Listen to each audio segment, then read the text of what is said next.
Social media మిత్రులందరికీ నమస్కారం. 24వ division ప్రజలందరికీ కూడా నమస్కారం. నా పేరు సుధాకర్ పటేలు. గడిచిన 7 సంవత్సరాలుగా నేనే అక్కడ ఇన్‌చార్జ్‌గా పనిచేస్తూ ఉన్నా. అక్కడ పనిచేసింది నేనే. ఎంపీకి, ఎమ్మెల్యేకు, ఎమ్మెల్సీ 3 ఎలక్షన్‌లకు పనిచేసింది నేను. నేనే ఇన్‌చార్జ్‌గా ఉన్నా. మరి ఇప్పుడు అక్కడ జనసేన నుంచి ఒక వ్యక్తి వస్తుండు కేఏ పాల్ అట. కేఏ పాల్ రెడ్డి ఆయన. ఆయన పేరు మహేందర్ రెడ్డి. మహేందర్ రెడ్డి కాదు కేఏ పాల్ రెడ్డి ఆయనకు. ఆయనే "ఏడన్నా పని చేసినావా అన్న నువ్వు?" అన్నా 3 ఎలక్షన్‌లయినా పని చేసినావా అన్నా? ఈ ప్రజలారా ఒకటి ఆలోచించండి. 3 ఎలక్షన్‌లు గూడా ఎంపీ, ఎమ్మెల్యే, ఎమ్మెల్సీ 3 ఎలక్షన్‌లకు ఎక్కడ పని చేయలే ఆయన. ఇంట్లో వనరాయన. ఈ 3 ఎలక్షన్‌లు పనిచేసింది నేను. డివిజన్ మొత్తం తిరుగుదాం. ఏ ఇంటికి పోదాం, ఆ ఇంటికి నేనొస్తా, నువ్వు రా. మహేందర్ రెడ్డి అన్న, నువ్వు రా నేనొస్తా. ఈడ అడుగుదాం. అసెంబ్లీ ఎన్నికలైనా ఎంపీ, ఎమ్మెల్సీ. నేను పని చేసినా, నువ్వు పని చేసినా, ఆ ఓటర్లని అడుగుదామన్నా. ఇంటింటికి ఓటర్లని అడుగుదాం. ఏడవన్నామని 7 సంవత్సరాలు.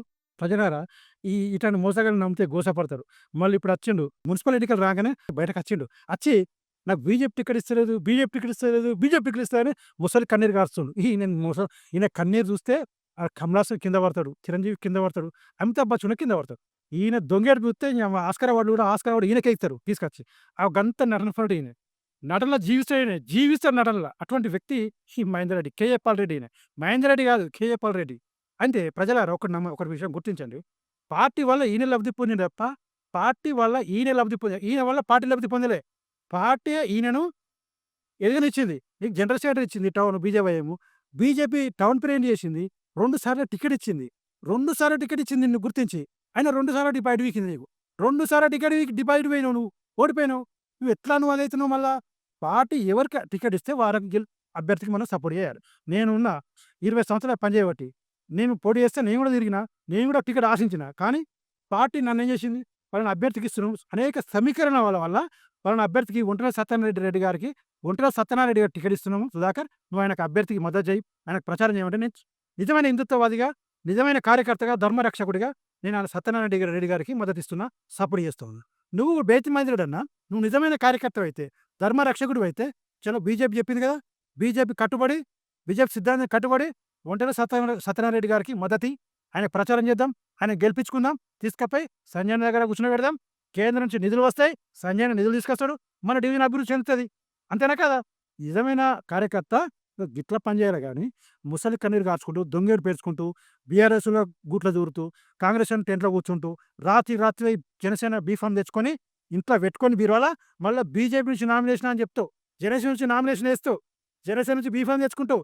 బీజేపీ ఇచ్చే అవకాశం ఉన్నా గూడా, చివరి నిమిషంలో దాకా నువ్వు వెయిట్ చేయకుండా, నువ్వు బీజేపీ బీఫామ్ ఇచ్చేదాకా వెయిట్ చేయకుండా, నువ్వు జనసేన మీద ఆల్రెడీ బీఫామ్ ఇచ్చేసి, గుర్తు తెచ్చుకొని, నాకు బీజేపీ ఇయ్యలేదని బదనాం చేస్తుండు ఈయన. ప్రజలారా, బీజేపీని బదనాం చేస్తుండే వ్యక్తి. ఇది ప్రజలు మీరే ఆలోచించండి. బీజేపీ ఇయ్యని చెప్పింది ఎప్పుడన్నా ప్రజలకు తెలుసా అది? నీకు ఇచ్చే అవకాశం ఉన్నా కూడా నువ్వు బదనాం చేయాలని మనసులో కుట్ర పెట్టుకొని దొంగేడు పెడుతూ బీజేపీని ఓడించాలని ఇక్కడ మేయర్ సీటు బీజేపీ కొడుతుంది. కర్మేలో మేయర్ అయ్యే అవకాశం బీజేపీ ఉన్నా కూడా బీజేపీని తగ్గించడానికి అనేక కుట్రలు చేస్తూ, అన్ని పార్టీలతోటి కుమ్మక్కయ్యి, ఇయాల ఫండింగ్ తీసుకుంటూ, నువ్వు బీజేపీని ఓడియడానికి కుట్రలు చేస్తూ, నీ లోపల విషం పెట్టుకొని ఇయాల నువ్వు పనిచేస్తున్నావు. డివిజన్ ప్రజలందరూ కూడా విజ్ఞులు. 24వ డివిజన్ ప్రజలారా, మీరందరూ తెలివిగల విజ్ఞులు, మీరందరూ ఎడ్యుకేటెడ్ పర్సన్స్. ఆలోచించండి. ప్రజలారా, నేను పనిచేసిన డివిజన్‌లో నేను డీమార్ట్ దగ్గర మీటింగ్ పెట్టుకుంటే, ఆయన మందిని తీసుకొచ్చుకొని, ఆయన రౌడీలను తీసుకొచ్చుకొని నా మీద దాడి చేపించిండు. నా దగ్గర ఫోటోలతో సహా ఉన్నాయి. నా దగ్గర రుజువులున్నాయి. ఇదే డీమార్ట్ ముంగట నేను మీటింగ్ పెట్టుకుంటే, నా దగ్గరకొచ్చి 10 మంది గుండాలతోటి నా మీద దాడి చేసిన వ్యక్తి ఈ బేతి మహేందర్ రెడ్డి గారు. మరి ఇదే వ్యక్తి రేపు గెలిస్తే గుండాతనం పెరిగిపోతది, రౌడీతనం పెరిగిపోతది, అరాచకాలు పెరిగిపోతాయి. రౌడీజం చేస్తారు ఆయన అనుచరులు. గుండాయిజం పెరిగిపోతది. డివిజన్ అభివృద్ధి చెందది. డివిజన్ అభివృద్ధి కుంటుపడుతుంది. డివిజన్ జీరో అవుతుంది. కనుక ప్రజలారా 24వ డివిజన్ ప్రజలారా, మీరు ఆలోచించండి.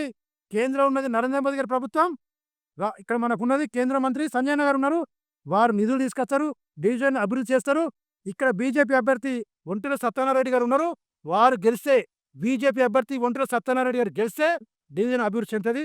ఈ బేతి మహేందర్ రెడ్డి గెలిస్తే బర్బాజ్ అయిపోతాం. మీ కాలు మొక్కుతుండు ఓట్లాడుతుండు. మీరు కరిగిపోయి, ఈ కాలు మొక్కుడు చూసి కరిగిపోయి ఓట్లయితే మొత్తం మీ కాళ్ళకున్న కడ లాగుతాడు.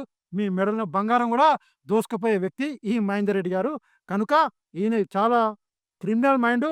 ఈయన క్రిమినల్ మైండు చూస్తే చిన్నవాడు కానీ తాడిచెట్టంత ఆలోచనలు ఉన్నాయి. మోసకారి, ఈయన మోసకారి మోడల్ నమ్మితే డివిజన్ అభివృద్ధి చెందది. కేంద్రంలో ఉన్నది నరేంద్ర మోదీ ప్రభుత్వం. నిధులు రావాలంటే బీజేపీ కోటేయండి. జై శ్రీరామ్.